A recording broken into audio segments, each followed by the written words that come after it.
বড় নিয়ামতের মাস ছিল রমজান মুবারক। এতটাই নিয়ামত ছিল মুমিনের জন্য একটা ইবাদতের মৌসুম, একটা নফল ফরজের সমতুল্য, একটা ফরজ ৭০টা ফরজের সমতুল্য। কতটা নিয়ামতের ভরা ছিল এই মাস। সুযোগে যারা সদ্ব্যবহার করতে পারেনি তাদের জন্য বড় আফসোস। কেমন আফসোস? ঈদে বাড়ি ফিরবে, স্টেশনে দাঁড়াইছে টিকিট নেওয়ার জন্য, টিকিটও কাটছে সারা রাত লাইনে থেকে, কিন্তু ট্রেনে উঠতে পারেনি। কেমন আফসোস লাগে। ঠিক যে ব্যক্তি রমজান পাইল আর রমজানের সে এই উপকার নিতে পারলো না, তার জন্য ওর চাইতে বড় আফসোস। এই জন্য শেষ মুহূর্তে, শেষ দিন আল্লাহ তাআলা একটি দামি দিন দিয়েছেন, রমজানের শেষ জুমা। এটাকে বলা হয় শ্রেষ্ঠ একটা দিন, শেষ সুযোগ। এখনো সুযোগ আছে, এই জন্য এই সময়টুকু কাজে লাগানো চাই। বেশি বেশি তওবা ইস্তেগফার করি, দোয়া করি, কান্নাকাটি করি। জানি না কার জন্য জানি রমজানের শেষ রমজান হয়ে যায়। অনেক মুরব্বী আছেন, অনেক যুবক আছে, হইতে পারে এই রমজান সে পাইলে আগামী রমজান তার কপালে লেখা নেই। বলা যায় না। মনে করতেছে যে আমি হয়তো যুবক, আরো কিছুদিন বাঁচব। গতকালকেও সোশ্যাল মিডিয়ায় দেখলাম বাড়ির যাওয়ার জন্য বাজার ঘাট সব করছে, স্ত্রীর জন্য বাজার করছে, কাপড় দিছে, মার্কেট করছে, তো ট্রলার উঠতে গিয়ে মারা গেছে। সে জানতো না যে তার এই সময় তার মরণ হবে। কার কোন সময় মরণ আসে কেউ বলতে পারে না। এই জন্য জীবনের শেষ রমজান মনে করে যেটুকু সময় আছে আল্লাহর কাছে কান্নাকাটি করা। কারণ পুরা রমজানে আল্লাহ তাআলা যতগুলো মানুষকে মাফ করছেন, রমজানের শেষ দিনে আল্লাহ তাআলা কতগুলো বান্দাকে মাফ করবেন। এই জন্য এই দিনটা খুবই দামি একটা দিন, কাজে লাগানো চাই। বিশেষ করে কয়েকটা বিষয় আলোচনা হবে। তার ভিতরে একটা হলো আমাদের দেশে থেকে শুরু করে বিভিন্ন জায়গায় একই দিনে ঈদ। আরবের অনুসরণ করে চাঁদপুর বিভিন্ন এলাকায় ঈদ করে। অনেকে জিজ্ঞাসা করে, আমরা ভুল করলাম না তারা ভুল করল? বিষয়টা হলো একই দিনে ঈদ সম্পর্কে রাসূল সাল্লাল্লাহু আলাইহি সাল্লামের হাদিস নম্বর বুখারী শরীফের 1909 নম্বর হাদিস। আন আবি হুরায়রা রাদিয়াল্লাহু তাআলা আনহু قال قال النبي صلى الله عليه وسلم সুমু লিরুইয়াতিহি ওয়া আফতিরু লিরুইয়াতিহি। যে তোমরা যখন রোজা শুরু করবা চাঁদ দেখেই শুরু করবা, আর রোজা যখন ছাড়বে ঈদুল ফিতরের জন্য তখন চাঁদ দেখেই তোমরা ঈদ করবে বা রোজা ছেড়ে দিবে। ফাইন হুব্বি আলাইকুম, যদি আকাশ মেঘাচ্ছন্ন থাকে, চাঁদ দেখা না যায়, তাহলে ফাকমিলুল ইদ্দাতা শাবানা 30, শাবান মাস 30 দিন পূর্ণ করবা। যদি চাঁদ দেখা না যায় কোনো কারণে, তাহলে 30 দিন পূর্ণ করতে হবে শাবান। তো এই হাদিস থেকে চাঁদ দেখে তারপরে ঈদ করতে বলছে। এখন তাদের যুক্তি হলো পৃথিবীর যে কোনো প্রান্ত থেকে চাঁদ দেখলেই ঈদ করা যায়। ওই সমস্ত ভাইদের কাছে আপনাদের একটু বিবেক দিয়ে চিন্তা করেন যে আমাদের এখানে যখন রাত তখন আমেরিকাতে দিন। আমরা যদি আরবের অনুকরণ করে সারা বিশ্বে একই দিন ঈদ হয়, আমেরিকাতে রাতের বেলা ঈদ করে লাগলো। এতটুকু কমন সেন্স থাকা দরকার। সৌদি আরবে বিশেষ করে আমাদের দেশে প্রায় 3 ঘন্টার ব্যবধান, 3 ঘন্টা 3.5 ঘন্টা সময়ের ব্যবধান। যদি তারা একই সময়ে ঈদ করতে চায় একই দিনে, তাহলে ফজর টাইম একই সময়ে পড়ুক। ফজর কি একই সময় পড়া সম্ভব? যখন আমাদের এখানে মাগরিব, তখন তাদের এখানে পড়া রাতের 9টা। আমাদের এখানে আসর, তাদের এখানে মাগরিব। আমাদের এখানে ফজর, তো তাদের এখানে তখন হয়তো সকাল 9টা। 3 ঘন্টা 3.5 ঘন্টার ব্যবধান। এই যে সময়ের ব্যবধান, সুতরাং একই দিনে একই টাইমে নামাজ যেমন সম্ভব না, সারা বিশ্বে একই দিনে ঈদ ওই রকম সম্ভব না, এটা অসম্ভব। বুঝতে পারছেন সবাই? সুতরাং এর উপর ভিত্তি করে যারা করে, এরা আল্লাহ তাআলার উপর ছেড়ে দাও। আল্লাহ তাআলা জানে এদের কি বুঝ আর কবুল করবে কিনা। তো হাদিস শরীফ থেকে আমরা জানলাম চাঁদ দেখা। রাসূল সাল্লাল্লাহু আলাইহি ওয়াসাল্লামের যুগে সাহাবায়ে কেরাম চাঁদ দেখতেন, চাঁদ দেখে সাক্ষ্য দিতেন, তো ঈদের ঘোষণা আসতো। আমরা এখন চাঁদ দেখি না আকাশে। আমরা ছোটবেলা যখন ছোট ছিলাম, তখন গ্রামে চাঁদ দেখতাম, আকাশের দিকে তাকায় থাকতাম। আর এখন মানুষ চাঁদ দেখে টিভির পর্দায় চাঁদ দেখা যায়। আকাশের পর্দা আর এখন টিভির পর্দা। চাঁদ দেখা এটা সুন্নত। রাসূল দেখছেন, সাহাবায়ে কেরাম দেখছেন। যতটুকু সম্ভব হয় আমরা নিজ চোখে চাঁদ দেখার চেষ্টা করব ইনশাআল্লাহ। চাঁদ দেখে তারপর আমরা নিশ্চিত হব।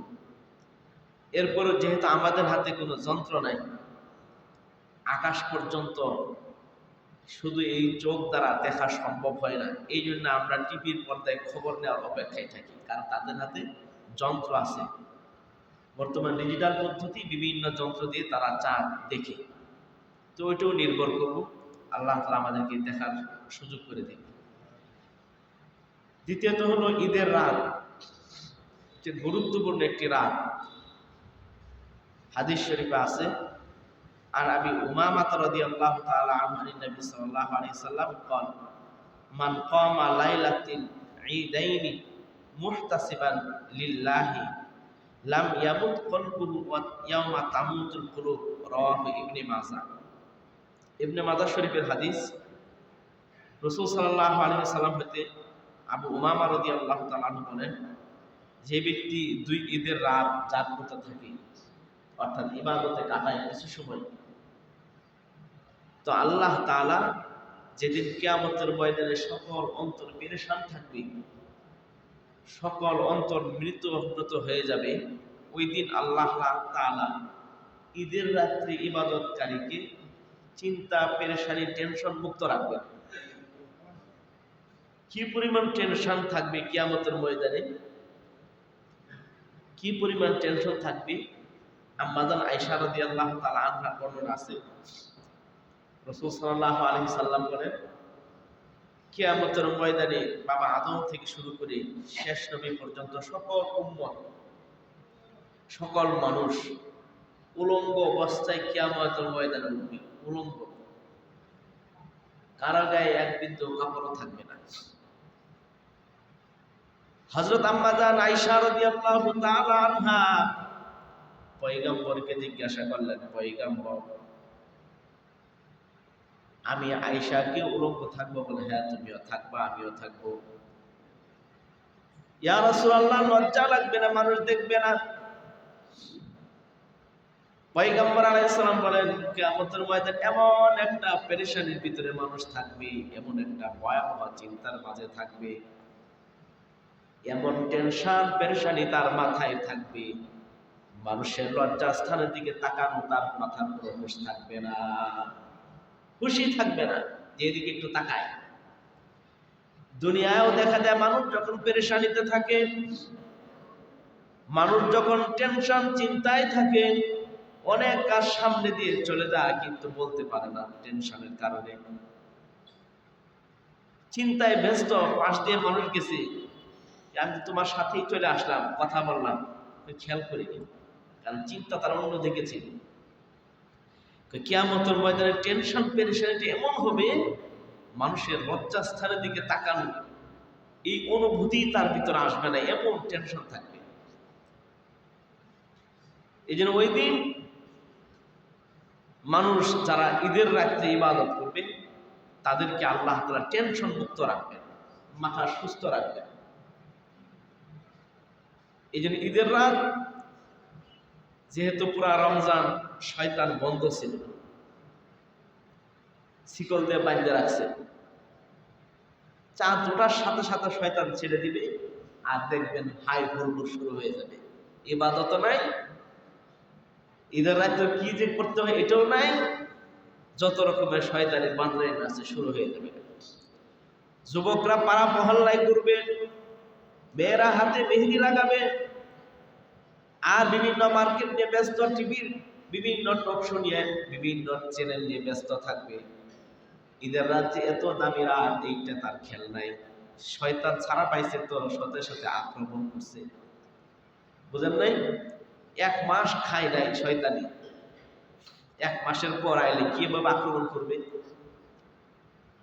কথার কথা, সারাদিন খায় না, ইফতার সামনে আইলে কেমন সব খায় না। আবার 30 বছর 40 বছর কেউ ক্ষমতায় নাই, 30 বছর পরে ক্ষমতা আইলে মনে দেশে সব খায় না, পরিস্থিতি এমন হয়। 1 মাস যেহেতু শয়তান বন্ধ, এরপরে ছাড়া পাইলে কি অবস্থা করবে বুঝো? রাতারাতি সব কাভার করে নিবে, রাতারাতি সব কাভার। এই রাত একটু সতর্ক থাকা চাই, সন্তানদেরকে নসিহত করা, নিজে সতর্ক থাকা, টিভি চ্যানেলগুলো বন্ধ রাখা, অযথা কোনো জিনিস না দেখা। কারণ যেই রাত্রে ইবাদতের গুরুত্ব বেশি, ওই রাত্রে গুনাহ করলেও ধমকিটা আল্লাহ তাআলার পক্ষ থেকে বেশি। যেই রাতের ইবাদত আল্লাহর কাছে দামি, ওই রাতের গুনাহটাও ভয়াবহ অবস্থা। এটা উদাহরণস্বরূপ,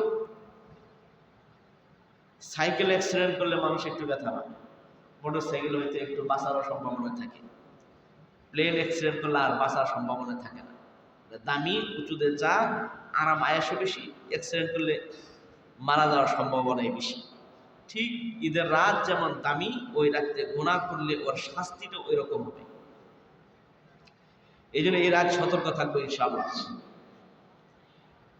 ঈদের রাত আল্লাহ তাআলার পক্ষ থেকে পারিশ্রমিক ঘোষণা করবে। ঈদের দিন পারিশ্রমিক, 1 মাস আপনাকে আমাকে আল্লাহ তাআলার পক্ষ থেকে কাজ দিয়েছিল, ফরজ দায়িত্ব রোজা, শেষ করছে তো এর পারিশ্রমিক বিনিময়ে আল্লাহ তাআলা দিবেন। এই জন্য হাদিস শরীফে আছে, ফারহাতুন ইনদা ফিতরিহি ওয়া ফারহাতুন ইনদা লিকাই রাব্বিহি। রোজাদারের জন্য আনন্দ দুইটি, একটা দুনিয়ার ইফতারের পর, অর্থাৎ 1 মাস রোজা রাখার পর আল্লাহ তাআলা একটা আনন্দ দিয়েছেন ঈদের দিন। আর একটা আনন্দ ইনদা লিকাই রাব্বি, আল্লাহ তাআলার সাথে যখন সাক্ষাৎ হবে তখন। কিভাবে সাক্ষাৎ হবে?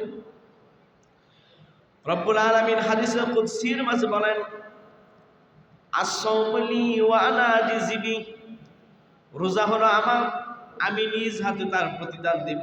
যখন আল্লাহ তাআলা নিজ হাতে প্রতিদান দিবেন, নিজ হাতে প্রতিদান দিলে হাত পায়ে হাত হওয়া লাগে। পুরস্কার দিতে গেলে একজনের হাতে পুরস্কার ধরে আর একজনে দেয়, দেখেন না, সামনাসামনি হওয়া লাগে।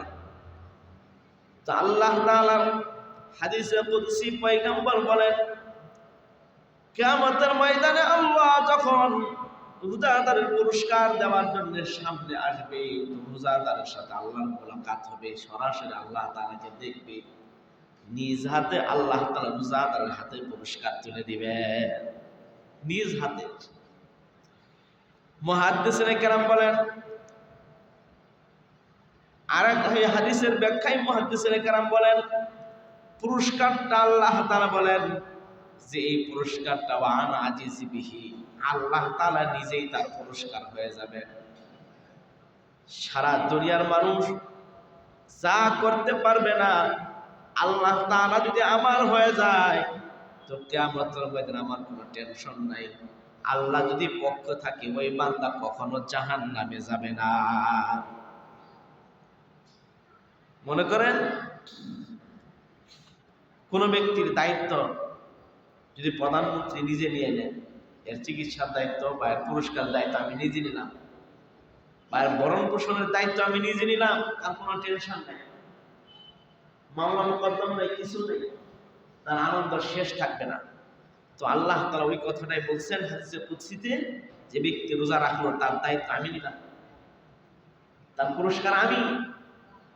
মাল্লাহুল মাওলা ফালাহুল কুল, যে আল্লাহর হয়ে যাবে, আল্লাহ যদি তার হয়ে যায়, পুরা কুল কায়নাত, পুরা সব কিছু তার হয়ে যায়।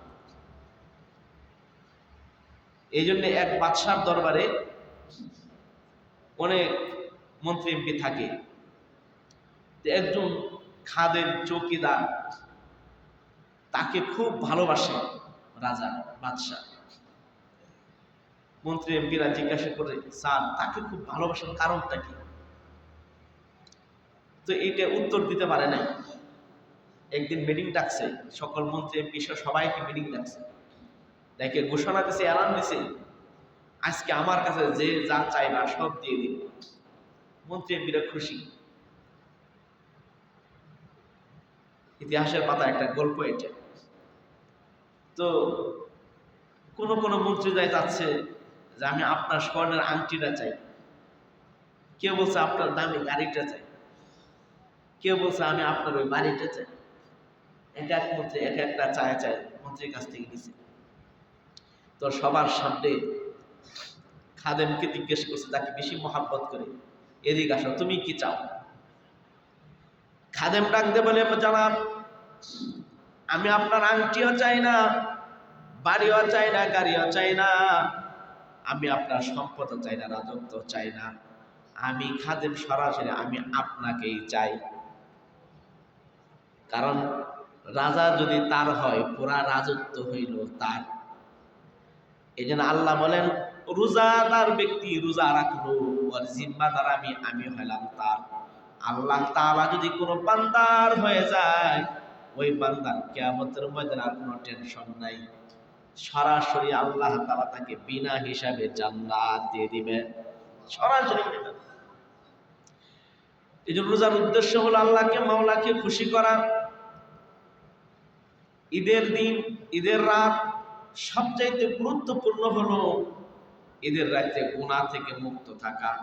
ইবাদত করতে পারি আর না পারি, কিন্তু গুনার কাছে যাব না।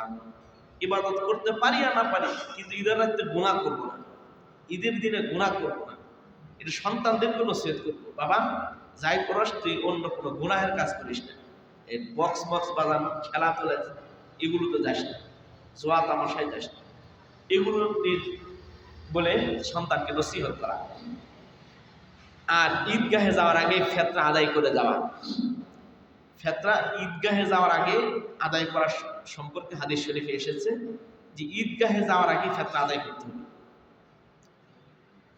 ফেতরার উদ্দেশ্য হলো প্রতিবেশী যাতে আনন্দে ভাগাভাগি হতে পারে, এই জন্য একটু খোঁজখবর দেওয়া। নিজের আপন ভাই, প্রতিবেশী, চাচা যারা আছে এদেরকে খোঁজখবর দেওয়া।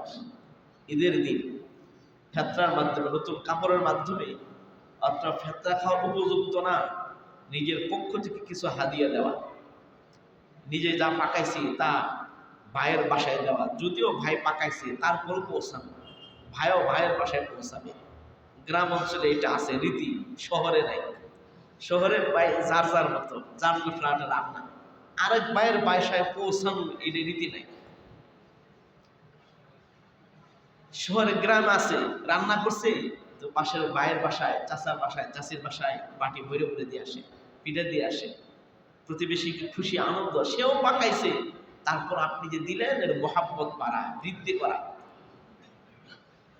দেখবেন 1 বছরের শত্রুতা আপনার সাথে কথা বলে না, হয়তো আপন ভাই, আপনি একটু নাস্তা পিঠা পাকায়া বাটি বইরে তার বাসায় পাঠাই দিলেন, দেখবেন ওই দিনই 1 বছরের সব রাগ পানি হয়ে যাবে ইনশাআল্লাহ।